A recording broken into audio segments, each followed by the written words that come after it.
Thank you very much for this opportunity to conclude the debates on the budget statement and economic policy. May we listen to the majority leader in silence. Mr. Speaker, let me pray my colleagues to grant me space to make my contribution because of my physical constitution. Mr. Speaker said, thank you for the opportunity to conclude the debate on the budget statement and economic policy of government of Ghana for the 2022 financial year, which was presented to this House on Wednesday, November 17th, 2021, by the substantive minister responsible for finance. Majority Leader, just a minute. It looks better now. Thank you very much. Please, Jethro, kindly assist the majority leader. I think it's important to relate to what we know. The minority leader, beginning his contribution, referred to a petition that he and I were to receive from the demonstrators under the auspices of Fix the Country. The Speaker, we never received any petition. When we went there, we never received any petition. They said they were going to meet us and submit their petition. The leader said he was bringing 5 more of their leadership to present the position for onward relay to you. The Speaker, we gave them the opportunity. When they retreated, there was confusion among themselves. They came back to indicate to us that they rather that we accepted 10 of them to present the petition to us. The Speaker, when we gave them the opportunity to come with 10 people, it ended up in confusion such that the petition they were holding, they shredded them into pieces. No petition was presented to us. And that is why I'm surprised that the minority leader is saying that the petition was about the e-levy withdrawal. Yes, that's what you said. So it would then appear to me that, Mr. Speaker, he was part of composing the petition that the Fix the Country people wanted to present to us. Other than that, a petition that was not presented to us, and you and I were together to receive it. It never came to us. It was shredded into pieces, and we came to Parliament, you are saying that it was about e-levy withdrawal. How did you know, Mr. Octopus Paul? You got to know this, Mr. Speaker, but the leader is telling us today that Kromoyeshi. Mr. Speaker, say Kromoyeshi, and then and the Kromoyeshi. Mr. Speaker, they are telling us that Kromoyeshi, because of the proposal to introduce new taxes. And our new taxes of today. Mr. Speaker, in 2014, you introduced direct taxes, and I want to quote from your 2014 budget. Mr. Speaker, you increased the withholding tax rate on commercial rent from 8% to 15%. That was 2014. In your budget. Mr. Speaker, you undertook transfer pricing audits to reduce transfer pricing abuse. That was you. You increased the withholding tax rate on management and technical service fees from 15% to 20%. And then Mr. Speaker, they expanded the scope of capital gains tax to cover petroleum operations. 2014. You reintroduced the windfall tax bill here in Parliament, 2014. Government, Mr. Speaker, you introduced a special import levy. Speaker, then in the indirect taxes, 2.5% increase in VAT rate to be allocated to infrastructure funds. That was under NDC, 2014. And in the commercial. Mr. Speaker, you introduced special electronic point of sale device scheme. You introduced tax stamps on selected excisable products. You changed the basis of petroleum excise duty from specific to ad valorem, and you increase the road fund levy. The basic from 10% to 1 cedi, 900% increase overnight. And then the commercial. Mr. Speaker, people should be honest with themselves. Mr. Speaker, in 2015, the direct taxes that you introduced, you increased the minimum income tax rate for free zones entities from 8% to 15%. 2015. Extension of 5% national fiscal stabilization levy beyond. Mr. Speaker, 2015. You increased the withholding tax rate on directors' remuneration from 10% to 20%. 2015. You increased excise duty on tobacco from 150 to 175%. 2015. And then the commercial. Mr. Speaker, reversal of excise tax on petroleum from volume to specific with intention of maximizing tax revenue from petroleum products regardless of shocks from the global environment. That's what 2015. And VAT for free-based financial services was introduced in 2015. 5% VAT on commercial real estate, again under your watch in 2015. And then the commercial amount. You are the deputy minister. Mr. Speaker, you extended special import levy of 1 to 2%. Mr. Speaker, you introduced indirect taxes. You introduced 5% flat rate on real tax, on real estate. You amended the National Health Insurance Act to fully align the schedules to the VAT Act 2013, Act 870. That was in 2015. Mr. Speaker, then you abolished VAT relief purchase order in granting of tax reliefs. That was 2015. Mr. Speaker, you imposed special petroleum tax of 17.5%. Mr. Speaker, 2015 for the people. What is being done is for foreigners. They are not for Ghanaians. Mr. Speaker, people should be honest with themselves. Mr. Speaker, you continue the enforcement of the 1 to 2% special import levy up to 2017. That's just before you left. And you introduced taxes on cutlasses. Machetes, you introduced it under your watch. You introduced taxes on condoms. You did condoms to aid family planning. You did to prevent AIDS, which was going to impact on our health financing. You did. And then the commercial one. Mr. Speaker,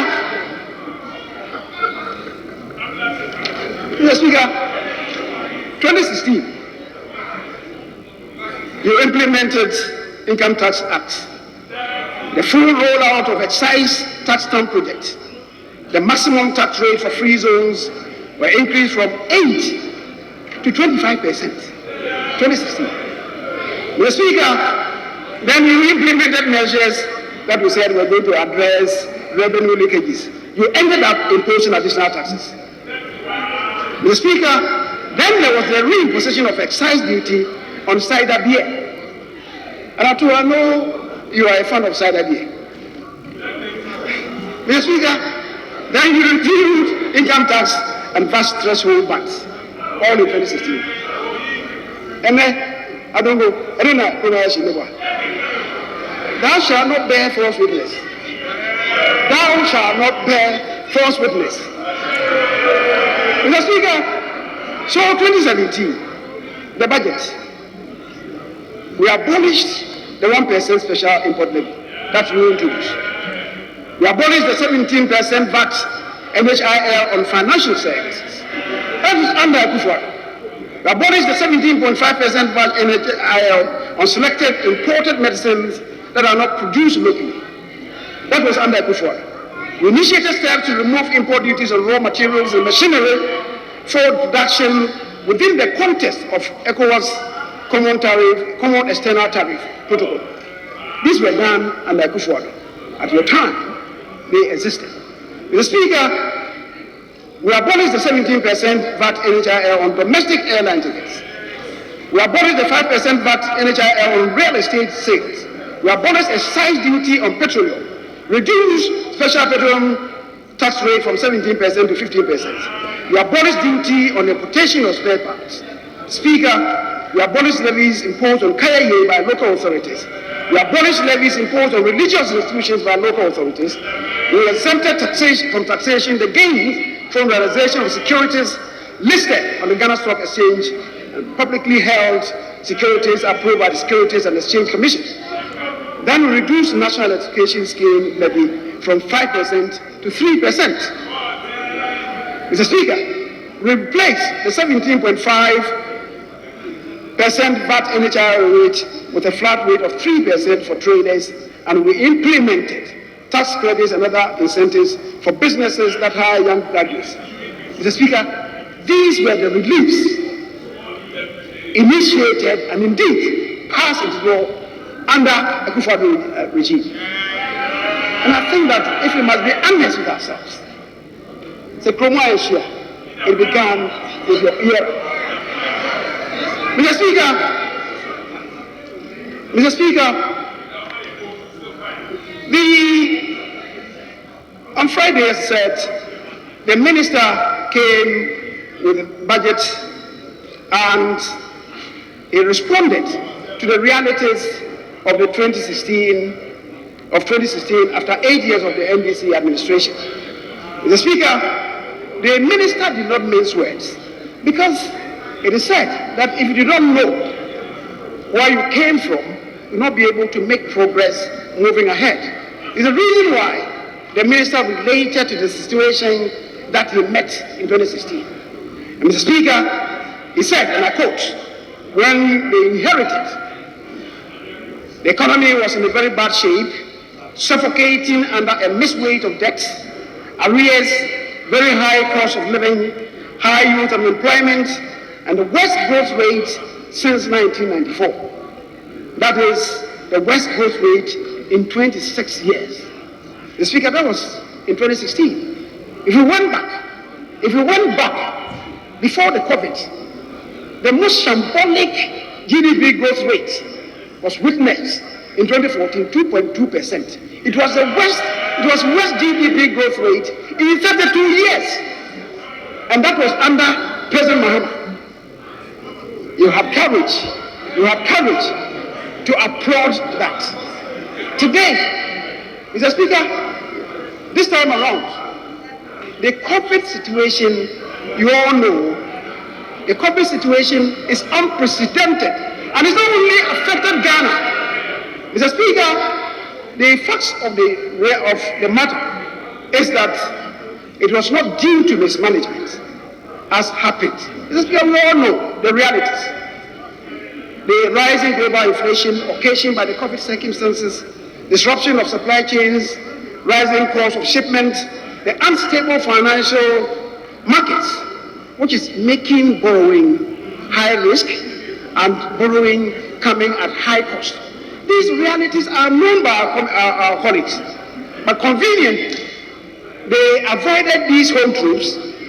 Or is it the case that anybody from amongst them will rise to challenge these home troops? Mr. Speaker, these are some of the rampaging effects of COVID-19 that we all do know. That families in Ghana lost loved ones, private school teachers lost income for 12 months, business owners lost considerable income, many thousands of hospitality and tourism sector workers were laid off. Mr. Speaker, we all do know Kempinski is a flagship hotel in this country. Before COVID, they employed 360 people. In the COVID year, they had to lay out 300 of the 360 and retain only 60. That was the extent of the devastation of COVID. The Speaker, so for anybody to elect to gloss over these realities and come to criticize government for mismanagement, the person is not owning up to himself or herself. Is not owning up to realities. Mr. Speaker, we know food security was even threatened. There was great slump in businesses, especially those built around traditional and other social events, and unemployment worsened. Industry slumped, productivity generally downsized, and the economy got severely punched. My colleagues would admit to these hard facts. Yet, as I said, conveniently, they elected not to proceed from this angle. Mr. Speaker, in response to the battering of the economy, government took measures to protect life and property. Some 4.78 million were provided with hot meals. 470,000 families were given food packages. 36.8 million Ghana cedis in tax exemptions were granted to frontline staff. 10 million households were provided with free water. 38,000 nurses were employed to offer critical support. 4.78 million households were provided with free electricity. The Speaker, 11 million staff and students were supplied with PPEs. All these came at a cost. The Speaker, not a single worker in the public sector lost their job, and all of them who worked in the public sector were paid their full remunerations at the end of each month. The Speaker, 303,000 beneficiaries received financial assistance from the MPSSI amounting to over 523 million Ghana cedis. These are the hard realities. The Speaker, these are the hard realities of the COVID-19 economic environment. And it's important to flash back. It is important to flash back to avert our minds to the performance of the economy before the COVID-19 descended on Ghana. Growth in agriculture was declining. Under the watch of the NDC, in 2016, agriculture grew by 2.9%. 2.9%. By 2019, it had increased to 4.6%. The Speaker, crops grew at 2.2% 2016. By 2019, it had grown to 5.3%. Cocoa, which grew at negative 7.0% in 2016, by 2019 had grown at 5.4%. Industry, the growth in industry was abysmal in 2016, 4.3%. Under the NPP, it grew in 2017 to 15.7%, 10.6% in 2018, and by 2019, 6.4%. These are the hard realities of life and of our national development. The Speaker, mining and quarry, that grew at only 0.2% in 2016, grew by 12.6% in 2019 before the COVID. Oil and gas, which grew at negative 15.6% in 2016, JJ, you agree with me, has grown to 15.1% in 2019. These are the hard realities. These are the hard realities. Mr. Speaker, electricity under your watch grew at negative 5.8%. By 2019, it had grown to 6.0%. Water and sewage, negative 11.8%. The Speaker, these are the hard realities. That is why we lost. Dr. Rashid, can you speak to the mic? That is why, be bold and courageous. That's why you lost. Thank you for owning up. At least you are one sincere soul. Mr. Speaker, inflation, all the indices of economic growth under NDC, under President John Dramani Mahama and Akufo-Addo, there's a world of difference. There's a world of difference. Inflation, the banking sector, rising 91-day treasury bills, fiscal deficit, and on the external front, even trade deficit, and the Speaker, gross international reserves. They all attest to what better job the Akufo-Addo government has been doing.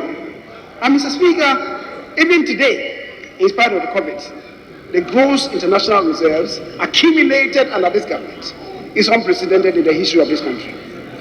And Mr. Speaker, the other day I heard one of my colleagues refer to the ECOWAS convergence criteria. The Honorable Okujeto was referring to ECOWAS convergence criteria. Please check your facts. When we had 10 criteria, that is 4 primary and 6 secondary, there was not an occasion that we scored 5 out of 10. Under Mills Mahama, the best was 4 out of 10. And when they synchronized under President Mahama, your best was 2 out of 6. Your best was 2 out of 6. You have the courage to talk about convergence criteria. The annus horribilis of this government is last year. And yet we met 3 out of 6 of the criteria. So our worst, our annus horribilis is better than your best performance. You should swallow the bitter pill and own up to truthfulness. Truthfulness will not kill you. I'm not going truthfulness will not kill you. Mr. Speaker, there is something called truthfulness. I don't manufacture facts. We don't manufacture facts. Mr. Speaker, support for industry and entrepreneurship. 181 companies at the beginning of 2020 have benefited under the 1D1F. Mr. Speaker, as of now, as the minister recounted to us in July, 106 have started production and 81 are still in the works. Again, surprisingly, we had a member rise up to say that the figures that the Minister of Trade and Industry came to give were manufactured by him. They were all proposed employment opportunities, and that, by extension, nobody is benefiting from the rollout of the 1D1F. How insincere can we be? How insincere can we be on that? Mr. Speaker, 20,000 students have, by the beginning of 2020, been trained under the Student Entrepreneurship Initiative. 100 disabled women have been empowered to start their own businesses. Mr. Speaker, 19,500 startup businesses have received training support under the Government Entrepreneurship Program. Mr. Speaker, IPED programs. We do recollect that 307 ambulances to each constituency and all regional and teaching hospitals were purchased. 200 dams have been completed and 560 additional dams were under construction at the beginning of 2020 before the advent of the COVID. Mr. Speaker, 50 prefabricated grain warehouses have been constructed by the end of 2019 to reduce post-harvest losses. And yet people say that we are not seeing anything under the Akufo-Addo administration. These are matters. Christ Jesus it was who said in his parables that those who have eyes to see, let them see. Those who have ears to hear, let them hear. Come in. If you have eyes to see, you will see. If you have ears to hear, you will hear. Mr. Speaker, clearly the country was on the course of even greater achievement in 2020, predicated on 1, the expanded domestic revenue mobilization, the business regulatory reforms, intensified drive for foreign direct investment, enhanced financial support to local enterprises, the digitization program, the accelerated infrastructure development, especially roads, hospitals, and educational facilities, and science and technology drive. Mr. Speaker, all these were being undertaken. And then from nowhere, we had the COVID invasion. Mr. Speaker, the COVID invasion, in my view, can be likened to the force majeure that this country experienced in 1982-83, the drought and the wild bushfires. It is not the self-inflicted doomsday. It is not. And the growth out of this is phenomenal. Mr. Speaker, it is important to come to grips with the impact of the COVID-19 on ECOWAS countries. The Speaker, the ECOWAS region's average annual GDP growth in 2020 was negative 2.5%. Ghana, thankfully, did not register a sub-zero growth rate. Ghana kept its head above water at the time the world economy came under recession. Only 4 countries in the sub-region did better than Ghana in 2020. Nigeria registered negative 4.3% GDP, Liberia negative 3.0, Sierra Leone negative 3.1, Gambia negative 1.8, Cape Verde negative 6.8%, Togo 0.0%, Mali negative 2.0%, Guinea-Bissau negative 2.9, Burkina Faso negative 2.2, Senegal 0.7%. The countries that did better than Ghana are Cote d'Ivoire 1.8%, Guinea 1.4%, Benin 2%, and Niger 0.5%. These countries, the Speaker, these countries did better than Ghana in the 16-nation ECOWAS region. But none of these countries that did better than us, the Speaker, went to the extent Ghana did to mitigating the impact of COVID-19 on the economy and on the people, like providing hot meals. Some of them did that. Mr. Speaker, the uncooked meals that were provided, providing free water and electricity, providing business support as Ghana did. Not one of them did that. That is why they were able to do better than Ghana. Speak to the truth. The truth shall set you free. Mr. Speaker, it is important to state that all these West African countries were registering in the region real growth rates in the positive before the advent of the COVID. Whereas Ghana grew by 6.5% in 2019, Cote d'Ivoire grew by 6.5%, Senegal 5.3%, Guinea 5.6%, Burkina Faso 5.7%, Benin 6.9%, Guinea-Bissau 4.5%, Mali 5.1%, Niger 5.9%, Togo 5.3%, Cape Verde 5.7%, Gambia 6.1%, Sierra Leone 5.1%, Nigeria 2.2%. So Ghana, like all these, were on a very smooth trajectory until COVID-19 struck. And Mr. Speaker, that is what we must speak to, and not just look into the air and manufacture or engage in conjectures.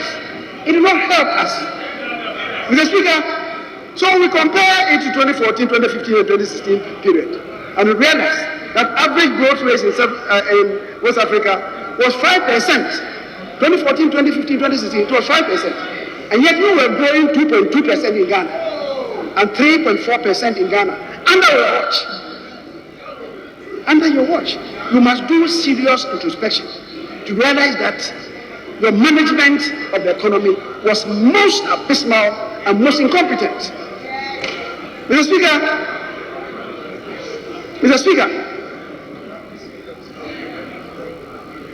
until the COVID, this administration was expanding the economy between 16% and 17% annually.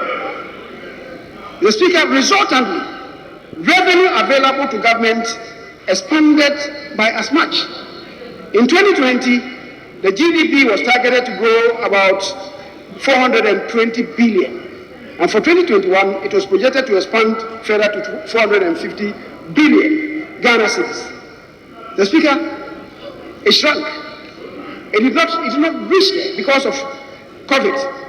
So, Mr. Speaker, you see, in that regard, if you expanded that much and borrowed, it meant both nominator and denominator expanded. So the debt to GDP was manageable. The Speaker, this is basic economics. The debt to GDP did not increase that much. That is at the time.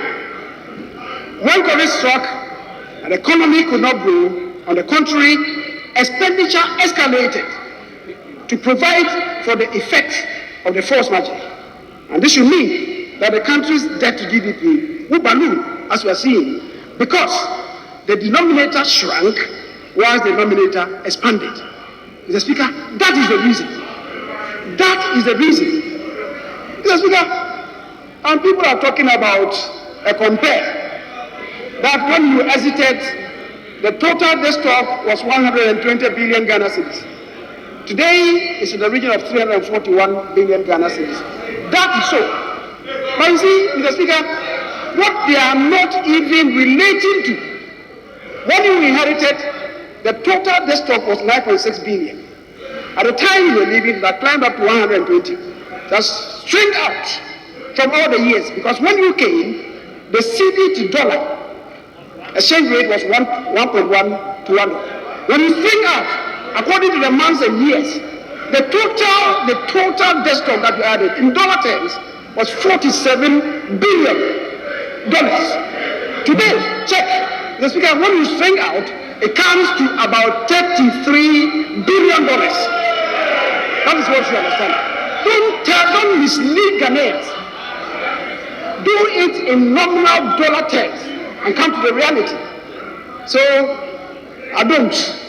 Adonomics, you can be appealing to those people in the streets. Oh, debts have gone up. Speak to the truth. The truth shall set you free. Mr. Speaker, so when you listen to some of these things, you wonder where some people have come from. Whether from another planet, governs, whether they are coming from Neptune or Jupiter. We are in Ghana. Speak to the Ghanaian situation. But you omit to speak to the truth. That's why you are able to pollute the environment. Mr. Speaker, I think some of my colleagues should be cited for environmental pollution. Because they are polluting. Mr. Speaker, they are polluting Ghanaians with half-baked truths. Mr. Speaker, so let's come to the home truth. Mr. Speaker, Rana Ushirapa was talking about climate change. He was the one who started the financial environment debate. So government is not shying away from its responsibility. Government is not shying away from its responsibility. And indeed, government is introducing strategic interventions because we know. And yesterday, my colleague, himself a former deputy minister for roads and highways, was talking about the fact that the last road audit in this country was done in 2016. So when we say that the current road network is in the region of 78,000 kilometers, the 78,000 kilometers got yielded in 2016. How untrue can that be? Mr. Speaker, when we conduct population census, we do so every 10 years. There is a scientific basis to project the year after the census, or 2 years after the census, so and so forth, until we have another census year. They are all based on projections. Yes, it's true that what was done in 2016. What came out was that it was 73,000 kilometers. And your minister, Yamabu Hussein, was in this house to admit to it. Why are you manufacturing figures? Mr. Speaker, from where are you manufacturing these figures? Mr. Speaker, it is true that since independence until Kufuor's time, the total road network was 39,000. Kufuor, it was who increased it from 39,000 to 69,000. The truth of the matter is that there were not 30,000 newly constructed roads. There were a lot of feeder roads that were not in the system, that were brought into mainstream for purposes of maintenance. That is how come the road network increased from 39,000 to 69,000. When the NDC assumed the reins of power, they increased the road network from 69,000 to 73,000, an addition of 4,000 kilometers. What it means is that On a yearly basis, they were increasing by 500 kilometers. And that is commendable. It is something. Today, under Akufo-Addo, it's grown from 73,000 to, as we speak today, almost 79,000. That was what the chairman of the committee related to. Mr. Speaker, what it means is that between 20 years, the total road network has doubled. We need to maintain them. We need to maintain them. We need to service them.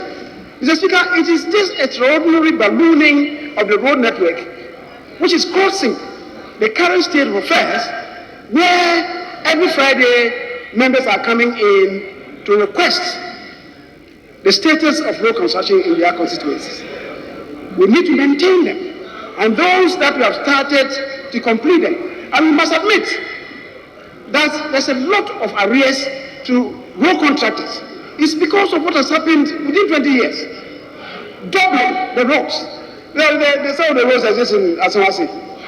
In Asawasi, some of the roads are there. Some of the roads are in Swami, I must admit. Some of the roads are in Swami. Some of the roads are, I guess, some.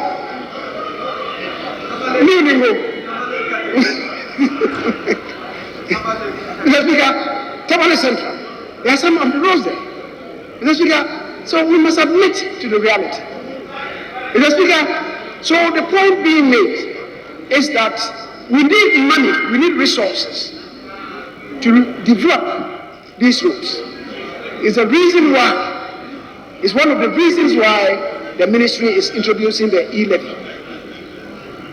Mr. Speaker, colleagues have spoken to the ballooning of the public debt, and they indicate since 2 years, government must be ingenious and look within to mobilize resources. Today, government comes with the e-levy, and we are changing the goalpost to say that we should not go that way.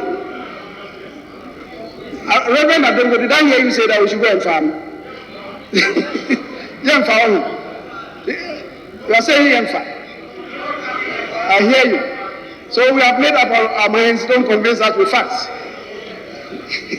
Mr. Speaker, so you see what mountain that as a nation you have to climb. Your people need roads. Your people need water. Your people need electricity. Your people need health facilities. And we are benchmarking lots of this on the year. In the same manner, we also resist any government borrowing from outside. So where should we have money to develop this country?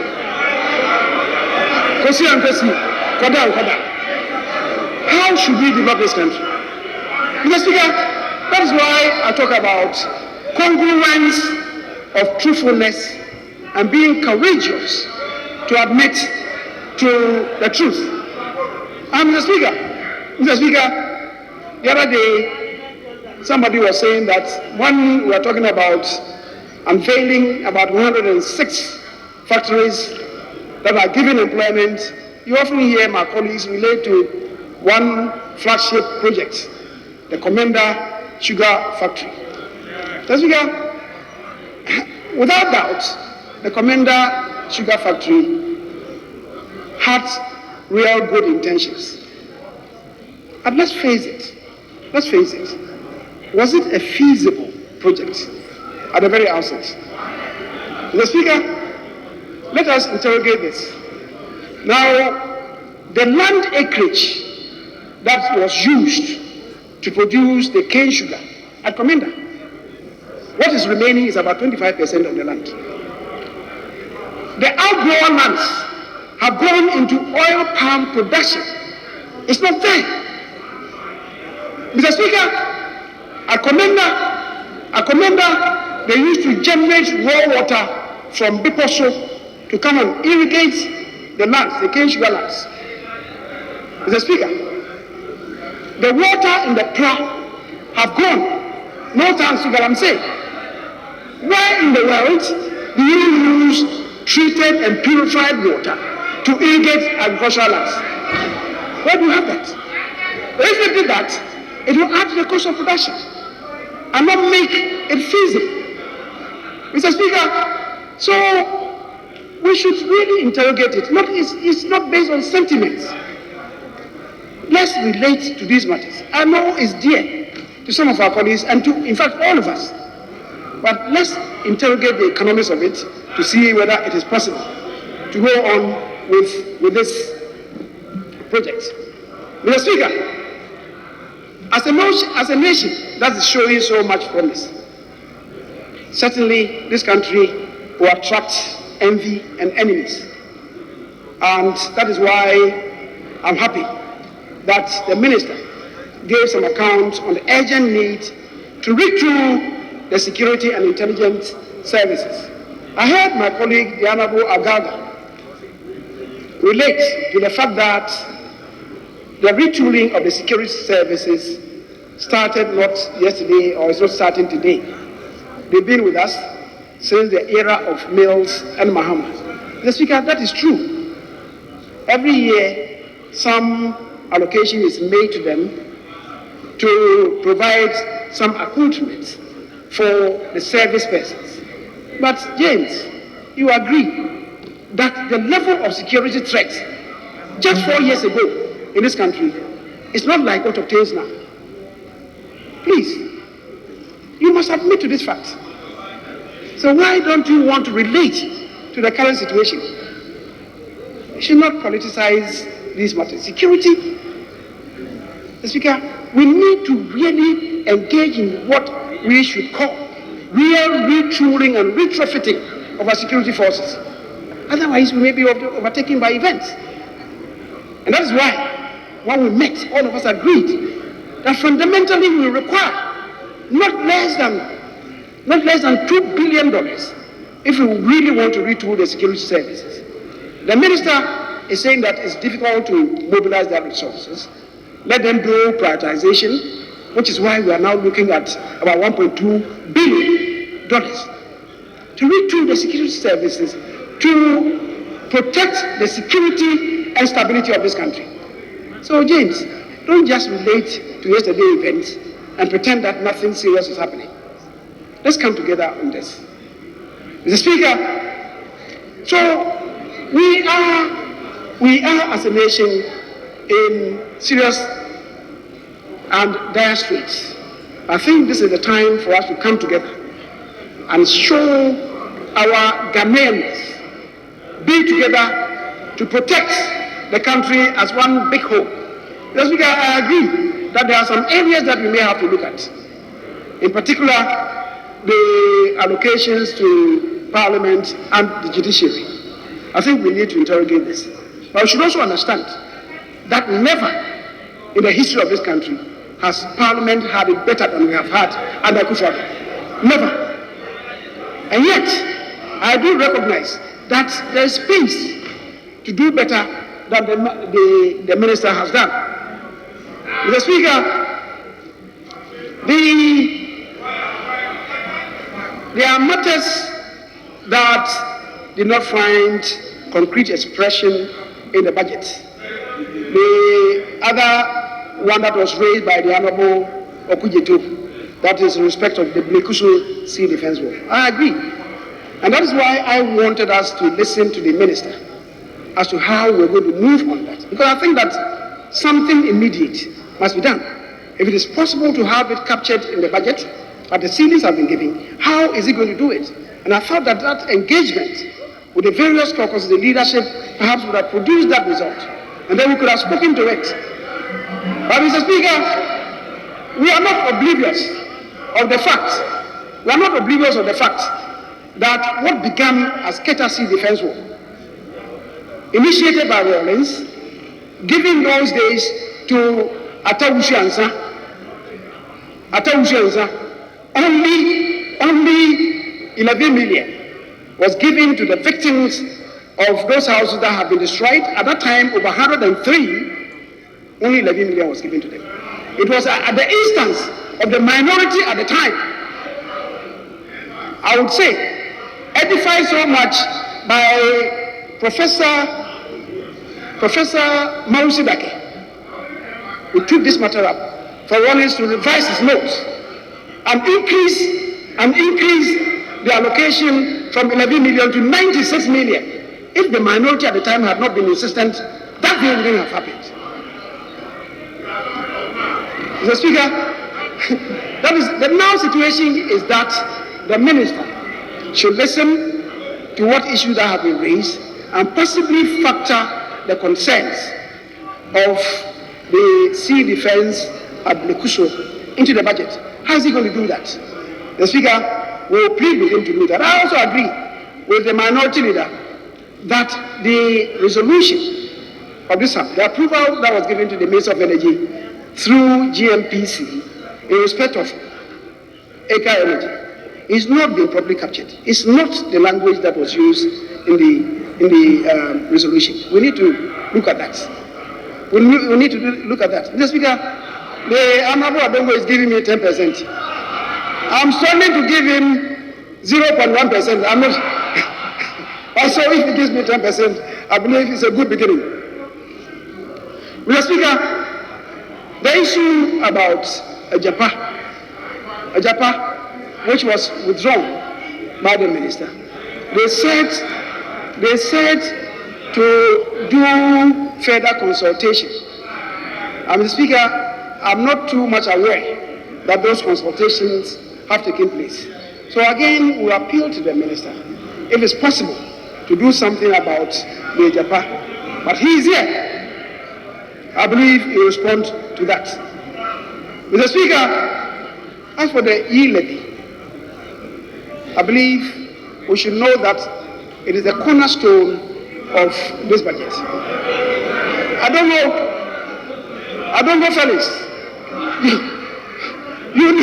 You're asking for roads in your backyard. Where are you going to get the money to do the roads? Or should we tell your people that you don't want your roads to be done for you? Or are you saying that you have enough roads in your constituency, you don't need roads? Thank you very much. Thank you very much. If that is your clarion call. But Mr. Speaker, I think that all of us must own up to the fact that Ghana is moving in the right direction. We should all rally behind the minister. And as the minister is saying, the Speaker, when we had a meeting, he gave a strong indication that in all his years as the finance minister, he's always had the entire House, in spite of some criticisms or some strands contained in the budget, he's always had consensus about him for the approval of the budget. So, Mr. Speaker, in conclusion, I would want to appeal that the minister is granted space to do this further consultation, maybe for a brief while. Let's see what he can do, what surgery he can do to the budget, and then we will come to take the vote on the policy and principle of the budget. But, Mr. Speaker, to conclude, I believe the future of this country is bright. It's bright in the hands of the MPP. As I see the profuse nodding of head of the Honorable Ablakwa, your head will never be lost on the radar. So you are nodding profusely. I know that the country is in bright hands whenever it goes into the hands of the MPP. It dims and plunges into darkness, literally into doomshock in the hands of the NDC. Yes, we got. By what I've said, governance is not about propaganda. It is about facts and figures. Governance is about facts and figures. The facts and figures speak for themselves. The Speaker, and I believe, as I've always said, that Ghanaians are very discerning. When the harvest time dawns, they know how to sift wheat from other produces. They know where their bread is buttered. They know under which regime this country grows in leaps and bounds. Mr. Speaker, God should bless our homeland Ghana and make the people bold and strong and thrive in a resilient economy that only the MPP office. Mr. Speaker, I thank you very much.